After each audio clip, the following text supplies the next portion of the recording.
What's going on, everybody? Welcome back to Unhinged Talk. As usual, I'm your host, Patrick Hansen, joined today by the man, Jay Lonzo. How are we doing today, Jalen? Not too bad, Pat. How are you doing? I could be better. To be honest with you. I hear you. We have an interesting, debatable topic to talk about today. Mhm. And that's kind of us talking about what the Yankees should do with this year's trade deadline. There's so much going on with this team right now, coming off another brutal loss of the Red Sox, 0-7 against them so far this season.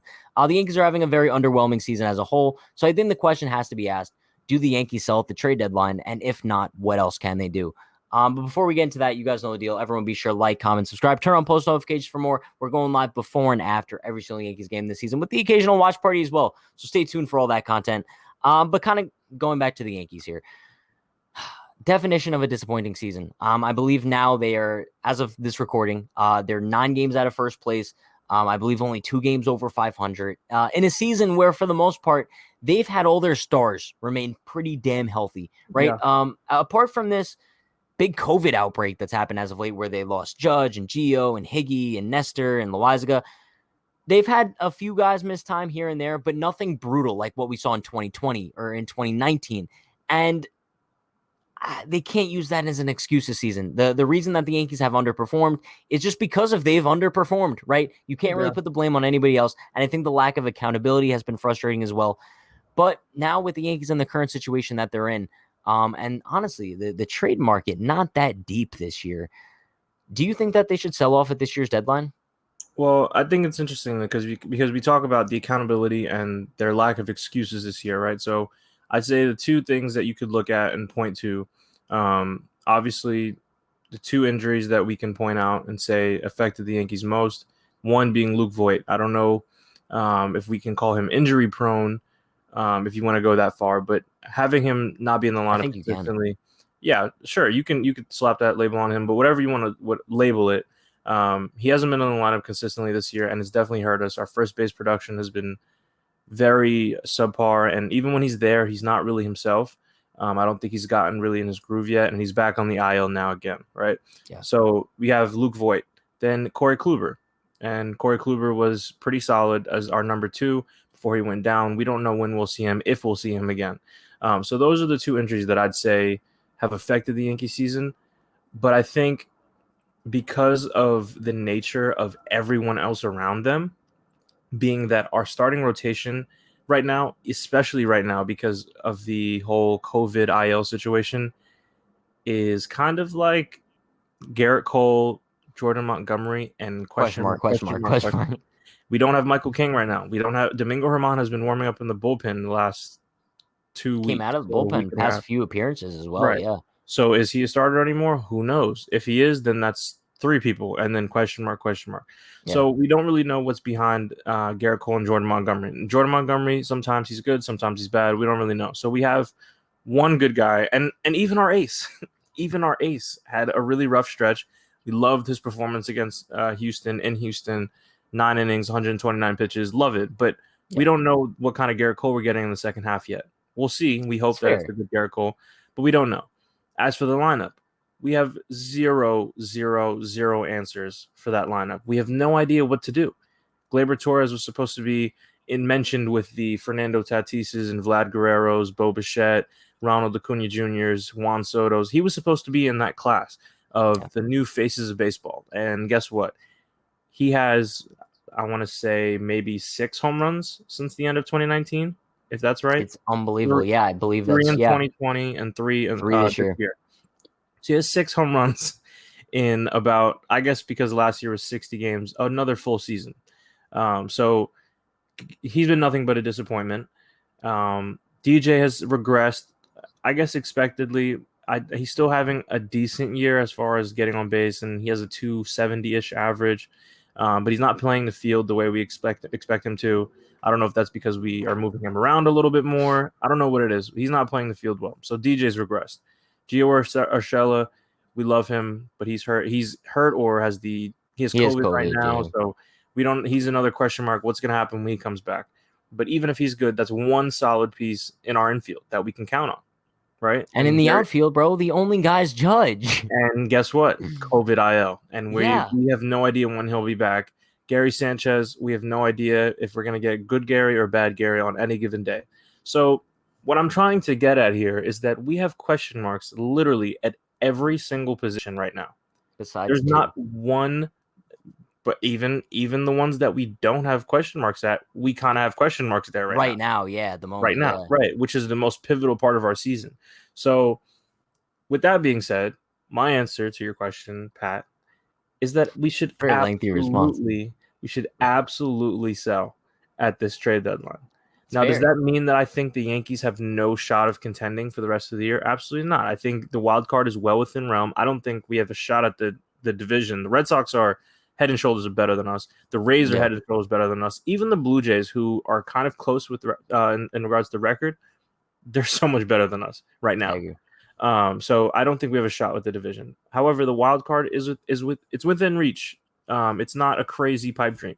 So that doesn't mean that I'm giving up hope on them making the playoffs. I just think they need to switch things up dramatically and drastically at this trade deadline because whatever is going on right now is not working. So whatever you can get for your pieces that you have, whether it's an Aroldis Chapman, I know he struggled recently. Um, Clint Frazier, even if look at a Gary Sanchez, get new faces in the lineup, get new guys going, get new guys in the name in the lineup cards, get new guys starting on your mound every fifth day. I just think it needs a new flow. If you're not going to fire Aaron Boone, switch things up a little bit. I agree 1000%. And I think what a lot of people don't realize is like you bring up the term like selling off, right? I think a Yep. lot of people confuse that with a total rebuild. And I think they're two completely different things. Yep. The Yankees can easily sell off, but still compete this season.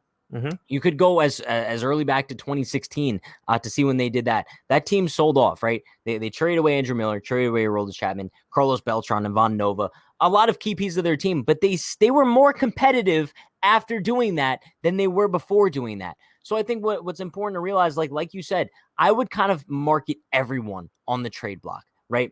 And that's if they do plan on going this way. You look at see what you could get for Voit, see what you get for Chapman, Britton, Gary, any of these guys that you could get any sort of value for, and then go from there.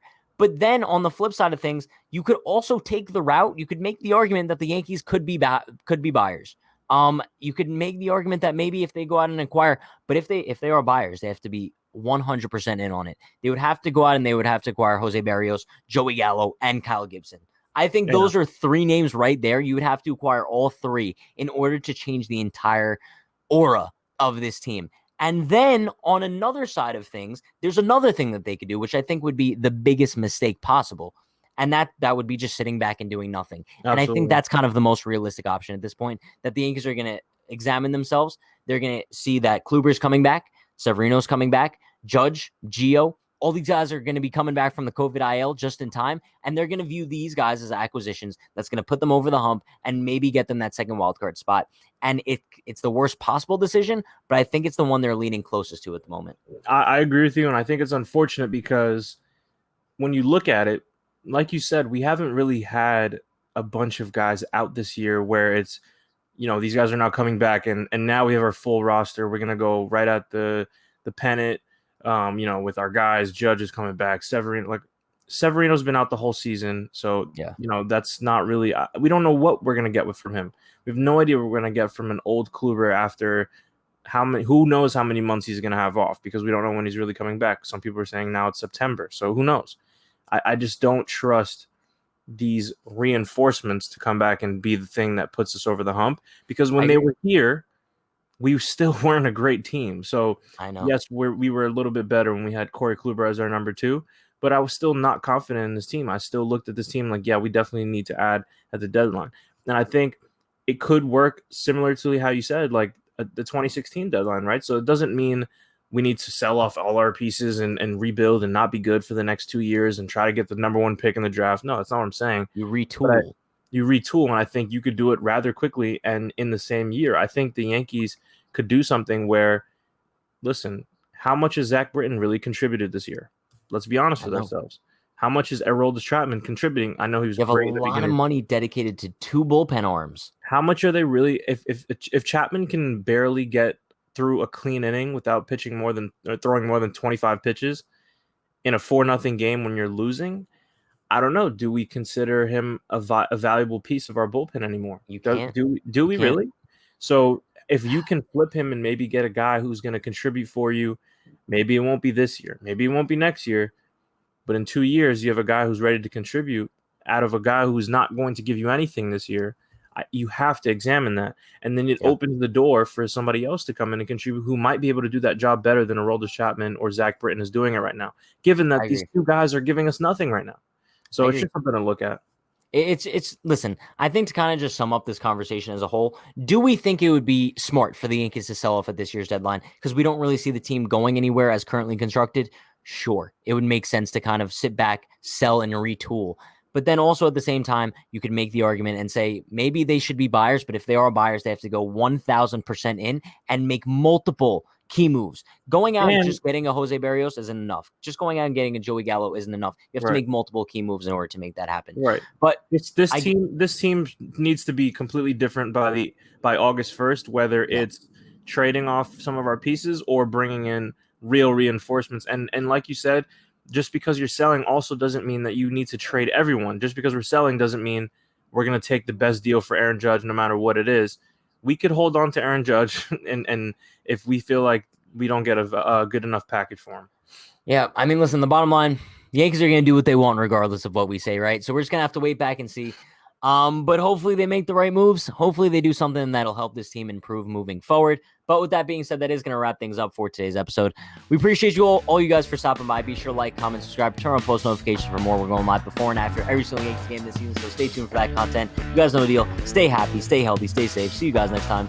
Peace.